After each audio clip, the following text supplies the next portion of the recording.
छोटे पर्दे का मोस्ट पॉपुलर सीरियल गुम है किसी के प्यार में ड्रामा कभी खत्म नहीं होता। इस शो में दिखाए जा रहे एपिसोड में कुछ न कुछ होता रहता है।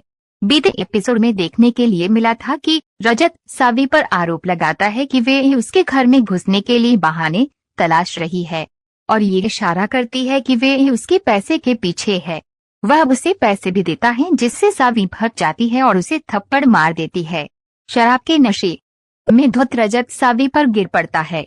आज की एपिसोड में आप देखेंगे कि सावी को लगता है कि उसने ठक्कर को साई की स्थिति और स्थान के बारे में सूचित कर दिया है और अब वे ईशा को बताएगी, लेकिन वे ईशा को नहीं बता सकती कि वे कहाँ है।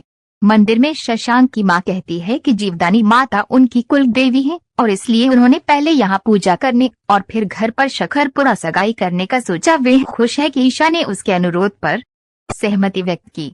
ईशा कहती है कि वे खुश हैं कि उन्हें शशांक जैसा अच्छा लड़का मिला। उर्मिला कहती है कि ये आश्चर्यजनक है कि इतना कुछ होने के बाद भी सावी को एक अच्छा लड़का मिला। शशांक कहता है कि वे सावी को पाकर भाग्यशाली है। पंडित जी वर वधू को बुलाने के लिए कहते हैं क्योंकि ब्रह्म मुहूर्त बीत रहा है।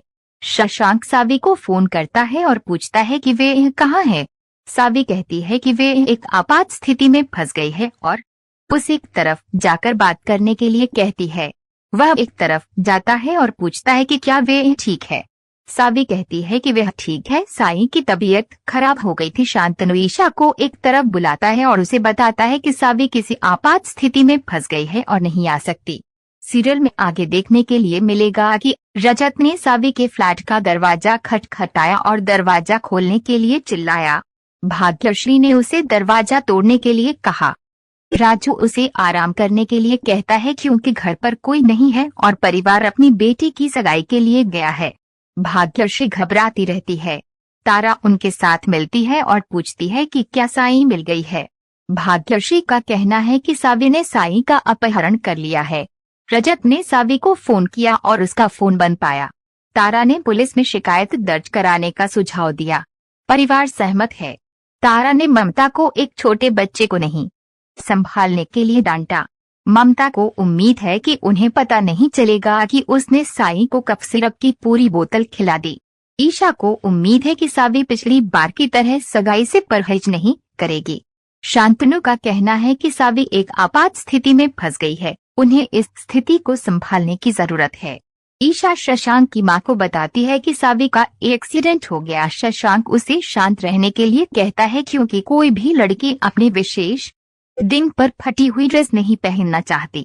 आगे देखने के लिए मिलेगा कि ठक्कर पुलिस स्टेशन पहुंचते हैं और शिकायत दर्ज कराते हैं कि उनके पड़ोसी सावी ने उनकी बेटी साई का अपहरण कर लिया है। राजू कहते हैं कि ऐसा कुछ नहीं है, उन्हें सही स्थिति का पता नहीं है और वे एक गरीब लड़की को दोष नहीं दे सकते। भाग्यश्री कहती है कि उनके चौकीदार ने सावी को साई को ले जाते हुए देखा। रजत इंस्पेक्टर पर शिकायत दर्ज करने और जांच शुरू करने का दबाव बनाता है। इंस्पेक्टर सावी को ढूंढने में अपना समय लगाता है। ममता तारा को बताती है कि भोसले घर लौट आए हैं, लेकिन साई उनके साथ नहीं है। भोसले और उनके मेहमान घर लौटते हैं और सावी का इंतजार करते हैं। उर्मिला हमेशा की तरह टिप्पणी करती है। शांतनु मिलिंद से कहता है कि वह जाकर चौकीदार से पूछे कि क्या उसने सावी को देखा है। दरवाजे की घंटी बजती है।